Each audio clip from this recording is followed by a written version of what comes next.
Kepala Divisi Humas Polri Irjen Pol Sandi Nugroho membuka acara Rakernis Divisi Humas Polri tahun anggaran 2024.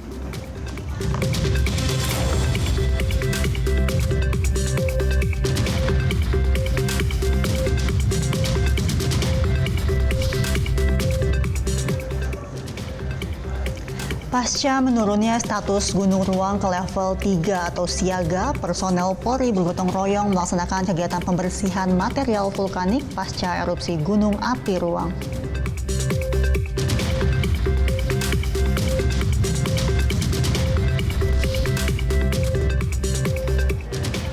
Polres Jakarta Pusat melakukan pengalihan arus lalu lintas di seputaran Patung Kuda Jakarta Pusat.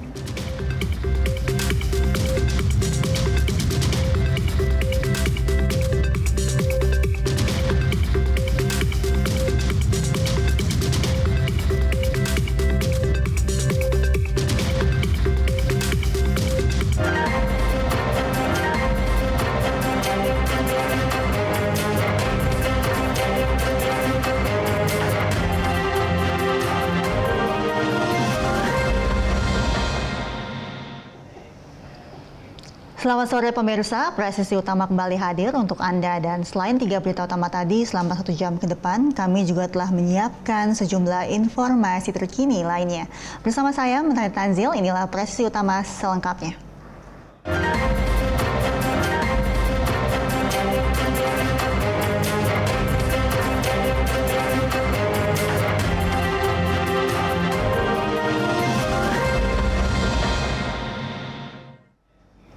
Kita ke informasi pertama, pemirsa. Kepala Divisi Humas Polri Irjen Pol Sandi Nugroho membuka acara Rakernis Divisi Humas Polri tahun anggaran 2024 di Hotel Wyndham, Surabaya, Jawa Timur.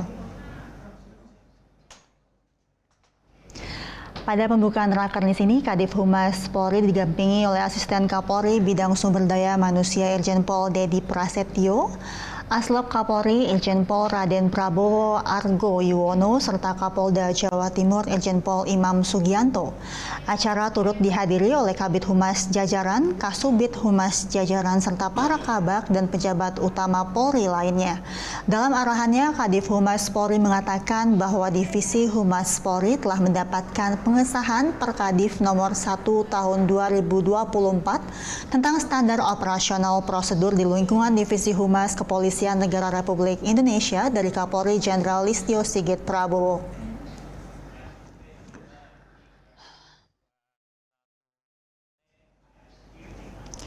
Rakernis Divisi Humas Polri di Surabaya, Jawa Timur berlangsung efektif dan syarat materi penting. Salah satu informasi yang disampaikan merupakan e-learning dan portal Humas. Dan untuk mengetahui informasi selengkapnya sudah ada reporter Polri TV Ica Tanasya dari Surabaya, Jawa Timur.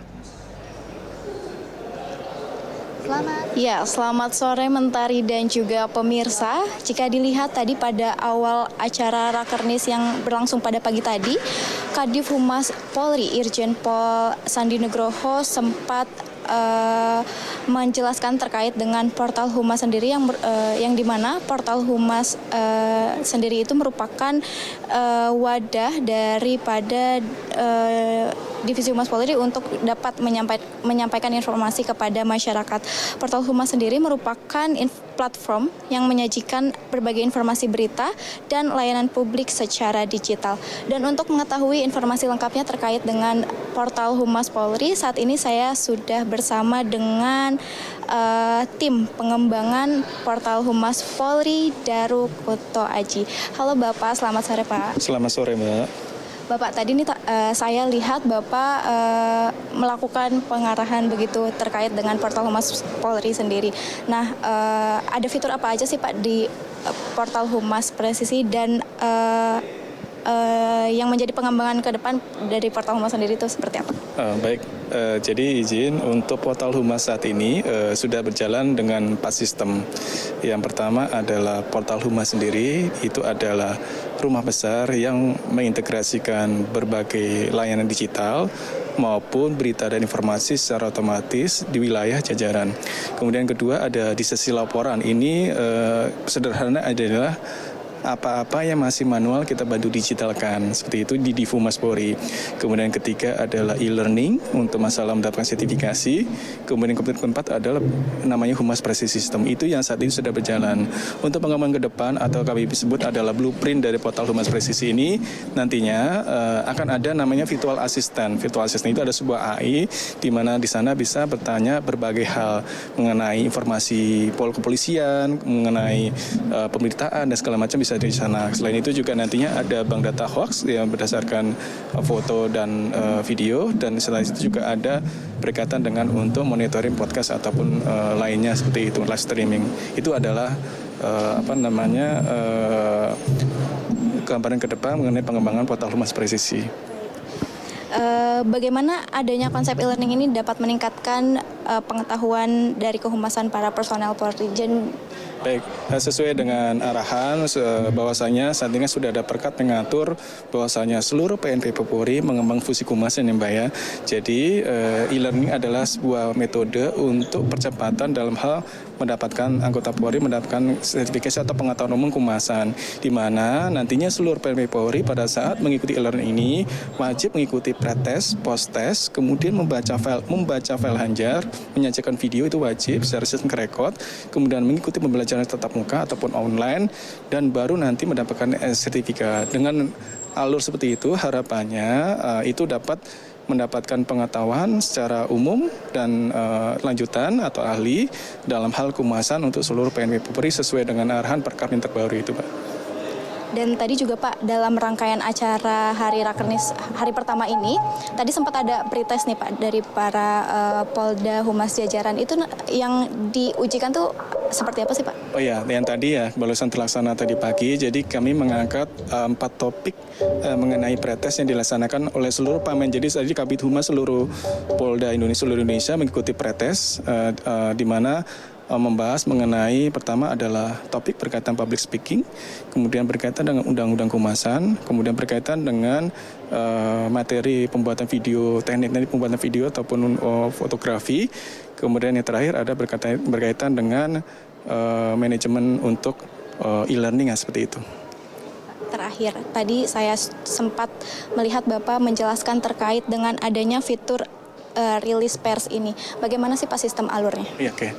Untuk rilis pers ya Mbak ya. Jadi untuk rilis pers ini wajib nantinya diinformasikan melalui sistem portal Humas, di mana itu langsung mulai dari tingkat Polsek, Polres, Polda, Satker Mabes, itu ketika doorstop, sebelum doorstop, kemudian rilis dan segala macam itu menginformasikan di dalam portal Humas. Jadi ada 3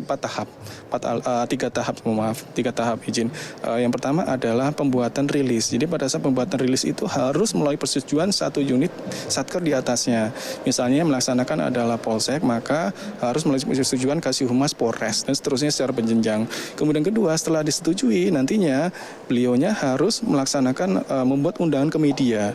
Jadi harapannya nanti undangan media-media yang diundang pada saat selesai pelaksanaan rilis itu langsung secara otomatis mendapatkan bahan materi yang masuk ke dalam email ataupun ke dalam aplikasi mereka. Kemudian yang ketiga adalah laporan pelaksanaan. Jadi itulah alurnya. Jadi membuat rilis, kemudian disetujui, kemudian harus melalui undang media, baru nanti bisa melakukan pelaksanaan. Jadi harus melalui urutan seperti itu, Mbak, urutannya. Baik Bapak, terima kasih informasinya. Dan itu tadi informasi lengkap terkait portal Humas dari tim pengembangan portal Humas Presisi Daru Kunto Aji. Dan juga pemirsa, pada sesi pertama di hari pertama Rakernis hari ini sudah berakhir, dan nantinya akan ada sesi kedua, di mana sesi kedua ini mengadakan gala dinner serta ada penyerahan penghargaan kepada Kabid Humas Polri. Dan juga selain itu, jika kita preview acara Rakernis pada hari ini, di mana tadi diawali dengan Kadif Humas Polri yang didampingi oleh AS SDM Polri, AS Lok Polri, dan Kapolda Jawa Timur meninjau pelaksanaan donor darah dan pemberian tali ASI kepada 9 korban pengeboman di Surabaya, serta setelah itu menghampiri booth-booth yang dipamerkan dari Biro PID, Biro Multimedia, Biro Renmin, hingga Biro Penmas. Setelah itu ada pembukaan rakernis serta pengarahan-pengarahan dari beberapa kepala Biro Divisi Humas Polri. Dan demikian informasi yang dapat kami sampaikan langsung dari Hotel Windam Surabaya, Jawa Timur. Kembali ke studio. Terima kasih reporter Polri TV Ica Tanasya dan juru kamera Chris Hendra untuk laporan Anda dan selamat bertugas kembali. Pemirsa, rapat kerja teknis Humas Polri yang berlangsung sejak tanggal 22 April hingga 24 April mendatang di Surabaya, Jawa Timur mendiskusikan berbagai akses layanan kepolisian yang dihadiri oleh gabungan 5 divisi Satuan Kerja tahun 2024. Dan dalam kesempatan ini pun Divisi Humas Polri juga menyampaikan harapan dari peran Divisi Humas Polri dalam mendukung stabilitas Kamtibmas yang kondusif. Dan berikut cuplikan wawancara Ibda Ines Putri Sarjono bersama Karo Jakstra Serena Polri Brigjen Pol Sambodo Purnomo Yugo. Kali ini tidak hanya Kamtibmas saja yang hadir, tetapi juga ada narasumber yang luar biasa. Karena di tengah-tengah tadi tanggapan Bapak mengenai Humas Polri. Pertama tentu kami dari Jenderal Polri tentu sangat terima kasih atas tugas-tugas kehumasan selama ini.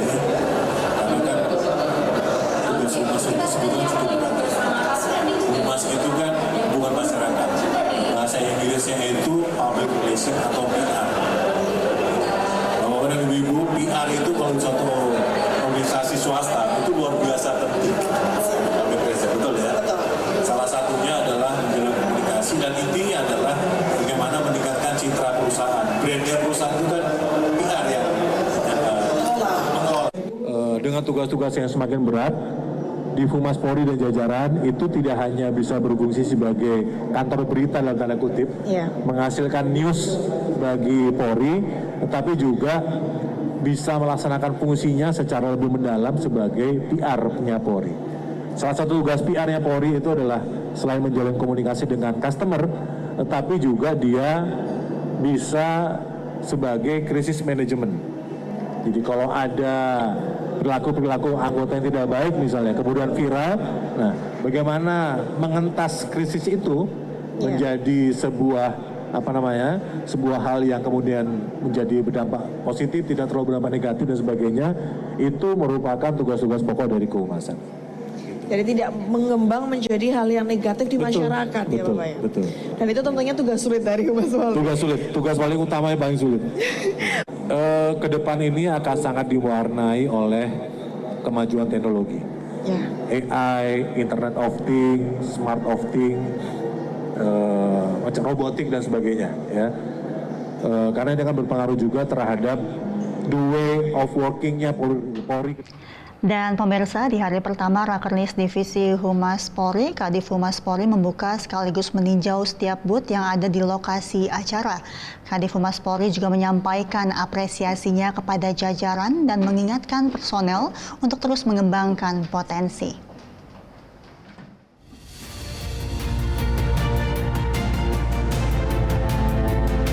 Sebelum resmi membuka Rakernis Divisi Humas Polri 2024, Kadif Humas Polri, Irjen Pol Sandi Nugroho, meninjau sejumlah booth humas yang ada di lokasi Rakernis. Booth pertama yang dikunjungi ialah booth Biro Multimedia. Setelah itu, Kadif Humas Polri mengunjungi booth Biro Pengelola Informasi dan Dokumentasi atau PID. Dalam momen ini, Kadif Humas Polri didampingi ASSDM Kapolri, Irjen Pol Dedi Prasetyo, dan Aslok Kapolri, Irjen Pol Raden Prabowo Argo Yuwono. Booth selanjutnya yang dikunjungi ialah booth Biro Penerangan Masyarakat yang dikepalai oleh Brigjen Pol Trunoyudo Wisnu Andiko. Pada Biro Penmas inilah Polri TV bernaung, khususnya di bawah bagian penerangan kesatuan atau Bakpensat Divisi Humas Polri.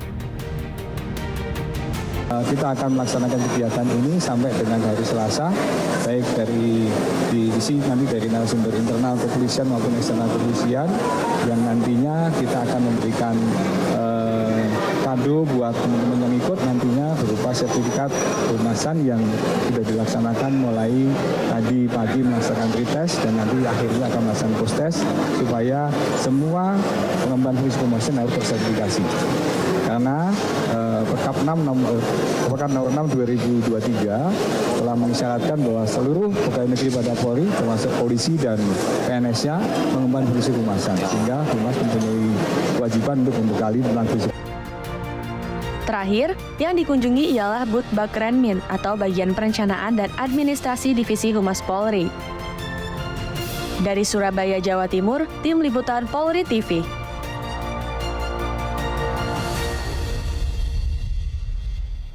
Beralih ke informasi lainnya, pemirsa, Polda Kaltim menggelar pengambilan sumpah dan penandatanganan Fakta Integritas Panitia Seleksi bersama peserta pendaftar Akademi Polisi, Bintara, dan Tamtama Polri di Gedung Mahakam Polda Kaltim pada Jumat 19 April 2024. Polda Kaltim menggelar pengambilan sumpah dan penandatanganan Fakta Integritas Panitia Seleksi bersama peserta pendaftar Akademi Polisi, Bintara, dan Tamtama Polri di Gedung Mahakam Polda Kaltim pada 19 April 2024 lalu. Kegiatan ini langsung dipimpin oleh Inspektur Wilayah Polda Kaltim, Kombes Pol Zulkifli. Ia menyampaikan dalam menjaga komitmen dalam proses seleksi, peserta pendaftar akan diawasi oleh pengawas internal dan eksternal. Dalam rangka menjaga komitmen prinsip seleksi tersebut, selama proses seleksi akan melibatkan pengawas internal serta para pengawas eksternal yang berasal dari Ikatan Dokter Indonesia, Himpunan Psikologi Indonesia, perguruan tinggi, LSM, dan media massa. Di samping itu, orang tua, wali, dan masyarakat umum tentunya juga diberikan ruang untuk memberikan pengawasan, tentunya dengan memegang prinsip boleh mengawasi tetapi jangan mengintervensi. Polda Kaltim berkomitmen pengambilan sumpah dan penandatanganan fakta integritas dengan prinsip betah bukan hanya sebuah kegiatan formal, tetapi juga simbol dari komitmen bersama untuk menciptakan generasi baru Polri yang berkualitas dan juga berintegritas tinggi.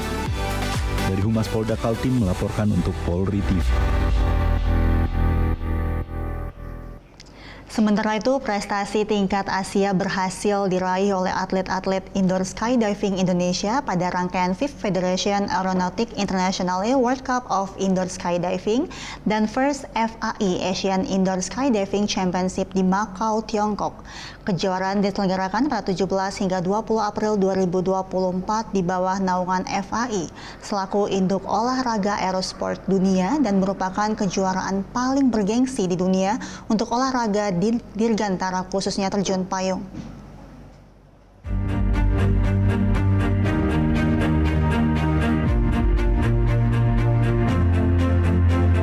Prestasi tingkat Asia berhasil diraih oleh atlet-atlet indoor skydiving Indonesia pada rangkaian Fifth Federation Aeronautic International World Cup of Indoor Skydiving dan First FAI Asian Indoor Skydiving Championship di Macau, Tiongkok. Kejuaraan diselenggarakan pada tanggal 17 hingga 20 April 2024 di bawah naungan FAI selaku induk organisasi aerosport dunia dan merupakan kejuaraan paling bergengsi di dunia untuk olahraga dirgantara, khususnya terjun payung.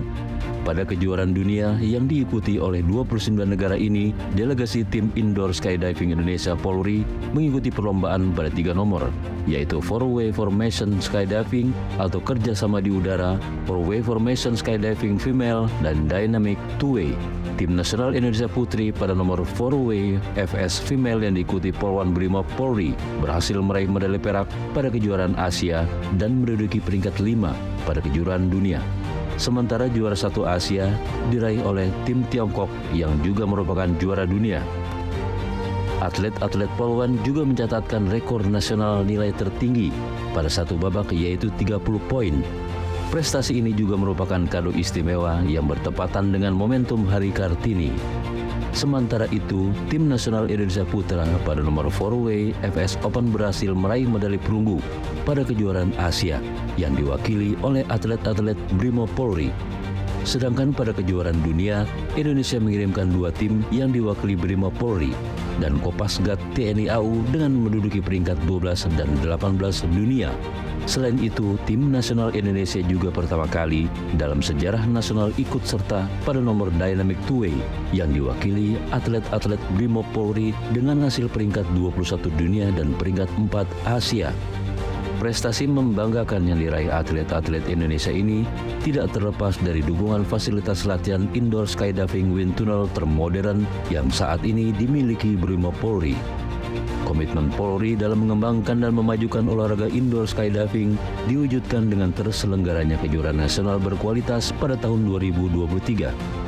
Serta rencana penyelenggaraan kejuaraan indoor skydiving internasional Kapolri Cup pada bulan Juli 2024 yang diinisiasi oleh Persatuan Terjun Payung Polri.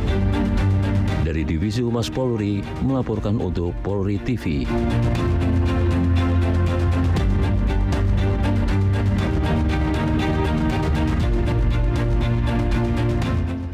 Pemirsa, kami akan segera kembali usai jeda berikut ini.